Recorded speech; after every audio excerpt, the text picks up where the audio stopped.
Hello दोस्तों, स्वागत है आप सभी का आपके अपने यूट्यूब चैनल मैथ फन। आज हम लोग जो है क्लास 10th के निर्देशांक ज्यामिति पढ़ेंगे, जिसमें एक्सरसाइज 4.2 के प्रश्न संख्या 4 को हल करेंगे। तो प्रश्न संख्या 4 को ध्यान से देखिए। प्रश्न क्या कह रहा है? बिंदुओं -3 10 और 6-8 को जोड़ने वाली रेखाखंड को बिंदु -1 6 किस अनुपात में विभाजित करती है। यानी कि आपको बिंदु दिया गया है और आपको बताना है कि किस अनुपात में, किस रेशियो में विभाजित कर रहा है। कुछ प्रश्न इस प्रकार से है। प्रश्न को आइए समझते हैं। सबसे पहले दो बिंदु दिया है, मान लेते हैं। एक बिंदु का नाम ए मान लेते हैं और दूसरा बिंदु का मान हम लोग बी मान लेते हैं। ए का कोऑर्डिनेट यानी निर्देशांक दिया हुआ है कितना, तो -3 10। तो ए का निर्देशांक हो जाएगा -3 और 10। उसी प्रकार बी का निर्देशांक दिया हुआ है 6-8, तो 6-8।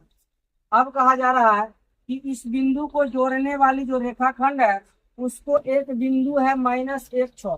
मान लेते हैं इसके कहीं पर भी एक बिंदु पी होगा जिसका निर्देशांक दिया हुआ है -1 6। कह रहा है क्या, यह जो बिंदु है -1 6 इस अनुपात में विभाजित करती है। अर्थात इधर का कितना भाग होगा, इधर का कितना भाग होगा, यानी आपको इसका अनुपात निकालना है। हमको नहीं पता है कि किस अनुपात में विभाजित करता है, तो मान लेंगे ये जो है बिंदु, इसको M1 अनुपात M2 में विभाजित करता है। ये हम मान के चलेंगे M1 अनुपात M2 में विभाजित करता है। और उसके बाद देखेंगे M1 का मान कितना आएगा और M2 का मान कितना आएगा। आइए हम लोग प्रश्न को हल करते हैं। लिखेंगे यहाँ पर बिंदु P रेखाखंड AB को M1 अनुपात M2 के अनुपात में विभाजित करती है, के अनुपात में विभाजित करती है। इसको हमने मान लिया M1 अनुपात M2 में विभाजित करती है। जब इतना मानने के बाद अब हम लोगों को क्या करना है, x1 y1 x2 y2 जो भी है विभाजन सूत्र का प्रयोग करेंगे। आइए हम लोग यहाँ पर विभाजन सूत्र से चलते हैं। तो हम लोग यहाँ पर विभाजन सूत्र से चलेंगे। देखिए विभाजन सूत्र में क्या कहा गया था। विभाजन सूत्र होता क्या है, तो बोले थे दोनों को जब हम लोग कंबाइंड रूप में लिखते हैं विभाजन सूत्र में, तो विभाजन सूत्र में कंबाइंड लिखने के लिए हम लोग बोले थे इसको इस प्रकार से लिखते हैं, xy बराबर M1 x2 plus M2 x1 बटे M1 plus M2 अकोमा M1 y2 plus M2 y1 बटे M1 प्लस M2। अगर हमको संयुक्त रूप में लिखना हो तो इस प्रकार से हम विभाजन सूत्र को लिख सकते हैं। इसका मतलब क्या हुआ, ये x को x के बराबर कर लेंगे बाद में और y को y के बराबर कर लेंगे, तो हमको M1 और M2 का मान निकल जाए। तो इस सूत्र को अब हम लोग हल करते हैं। तो इस सूत्र को हल करने के लिए अब हम लोग यहाँ से सभी मान को रखते हैं। सब मान को रखेंगे तो ध्यान से देखिएगा, x और y। तो ये जो x और y है ये कोऑर्डिनेट होगा किसका, तो इस बिंदु का होगा जो बिंदु इस रेखाखंड को M1 अनुपात M2 में विभाजित करती है।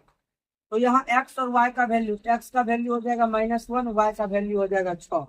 यहाँ पर x के जगह पर हो जाएगा -1 और y के जगह पर हो जाएगा 6। ये हो जाएगा -1 6 बराबर।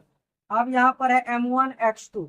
तो M1 का मान तो M1 ही रहेगा, M1 को M1 रहने दीजिए, इंटू x2। अब यहाँ पर देखिए x2 क्या होगा, तो हम लोग मान लेते हैं, इसको मान लेते हैं x1, इसको मान लेते हैं y1, इसको मान लेते हैं x2 और इसको मान लेते हैं y। M1 के बाद x2 का मान है 6 तो रख दीजिए 6, प्लस का साइन है तो प्लस का साइन दे दीजिए। उसके बाद है M2 x1, M2 को M2 ही रहने दीजिए और x1 का मान कितना है -3, तो इसको गुना कर देंगे -3 से बट M1 प्लस M2 तो रख लेंगे यहाँ पर M1 प्लस M2, कोमा है तो कोमा देंगे। अब हमको y वाले कोऑर्डिनेट में रखना, M1 y2, M1 का मान M1, y2 का मान देखिए कितना है -1, यहाँ पर रखेंगे गुना -8 प्लस तो प्लस M2 y1, M2 को M2 रखेंगे y1 का मान कितना होगा, y1 का मान है तो 10, तो यहाँ पर गुना कर लेंगे 10, इसको बटे कर देंगे, m1 प्लस m2 है, m1 प्लस m2 को ले लेंगे। अब जब यहाँ तक कर देंगे, यहाँ तक करने के बाद अब क्या होगा, हम लोग x वाले को अलग कर लेंगे और y वाले को अलग करके दोनों को अलग अलग तरीका से हल करेंगे। यहाँ से हम इसको लिख सकते हैं क्या, देखिए ये x का मान होता है, इस x को x वाला के साथ अलग कर लीजिए, और ये y का होता है, इसको y को y वाला के साथ अलग कर लीजिए। यानी इसको हम इस प्रकार से लिख सकते हैं, -1 का लिख सकते हैं -1 बराबर, इधर m1 गुना 6 करेंगे तो ये हो जाएगा 6m1 प्लस माइनस हो जाएगा माइनस, 3 को m2 से मल्टीप्लाई करेंगे तो ये हो जाएगा 3 बटे m1 प्लस m2, ये हो जाएगा m1 प्लस m2। ये देखिए x वाला को x के साथ अलग कर लीजिए। अब यहाँ पर बीच में हमको कोमा लगाना है। अब हमको क्या करना है, अब हमको y वाला को अलग करना है। y वाला को जब अलग करेंगे तो y का वैल्यू है 6, 6 के बराबर करेंगे इसको, m1 गुना -8 करेंगे, ये हो जाएगा -8m1, ये हो जाएगा -8m1 प्लस m2 को 10 से गुना करेंगे तो ये हो जाएगा 10m2 बटे m1 प्लस m2 है ये, तो लिख देंगे m1 प्लस m2। अब हमको क्या करना है, दोनों को क्रॉस कर देना है गुना, नहीं कुछ तो -1 के बटे में 1, नहीं कुछ तो 6 के बटे में 1। इसके बाद जो है, अब इसको हम कोना कोनी गुना कर लेते हैं। m1 को इससे गुना करेंगे, पहले इसको गुना करते हैं, 1 गुना 6m1, ये हो जाएगा 6m1 माइनस 1 को करेंगे तो -3m2 बराबर, ये बराबर हो जाएगा कितना, ये बराबर -1 को m1 से गुना करेंगे तो -m1, और माइनस गुना प्लस करेंगे तो -m, कोमा है तो कोमा दे दीजिए। अब इसको गुना करेंगे, 1 को गुना करेंगे, पहले 6 से m1 को गुना कर लीजिए, ये हो जाएगा 6m1 प्लस 6 गुना m2 करेंगे तो हो जाएगा 6m2 बराबर 1 को इससे मल्टीप्लाई करेंगे तो -8m1। अब उसके बाद क्या करना है, 1 को फिर 10 से मल्टीप्लाई करेंगे, 1 गुना 10 तो हो जाएगा 10।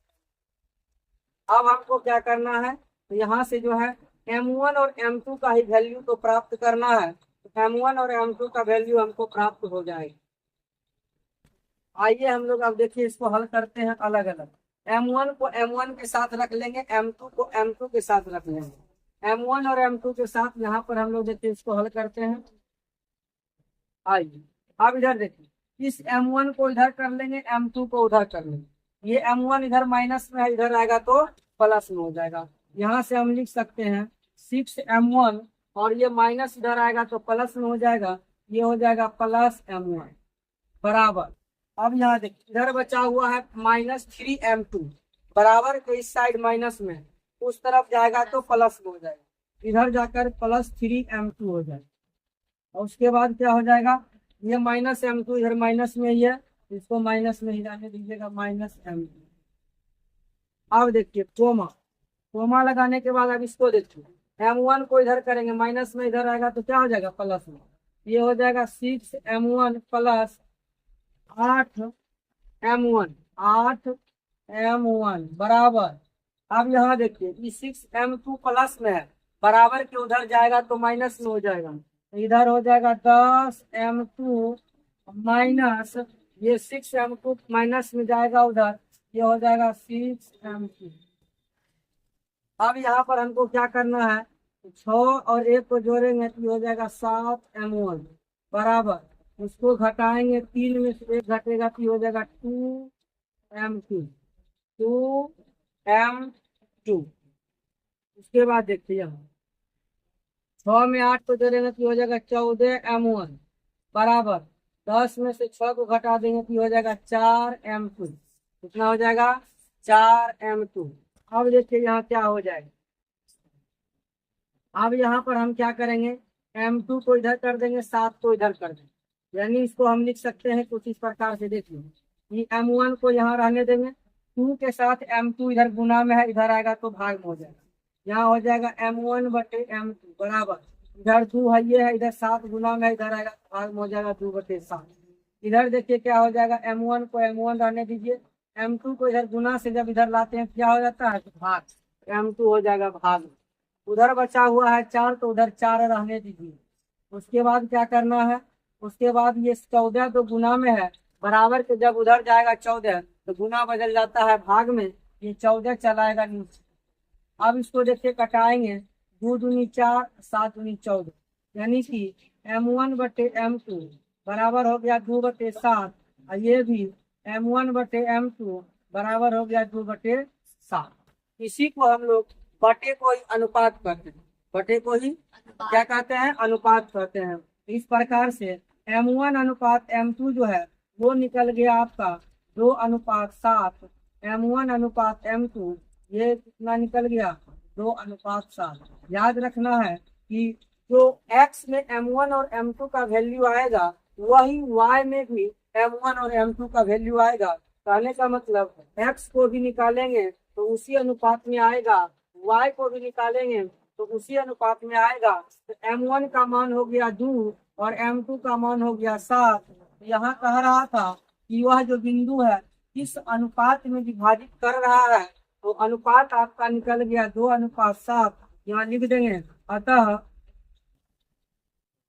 अतः बिंदु -1, 6 रेखाखंड को 2:7 के अनुपात में विभाजित करती है, 2:7 के अनुपात में विभाजित करती है। इस प्रकार से इस प्रश्न का सही उत्तर आ गया 2:7। तो अगर आपको वीडियो अच्छा लगे तो कमेंट, लाइक और शेयर जरूर करें। बने रहिए अगले वीडियो के लिए। कल हम लोग जो है प्रश्न संख्या 5 को हल करेंगे, उसके बाद आगे हम लोग इसी क्रम में बढ़ते जाएंगे।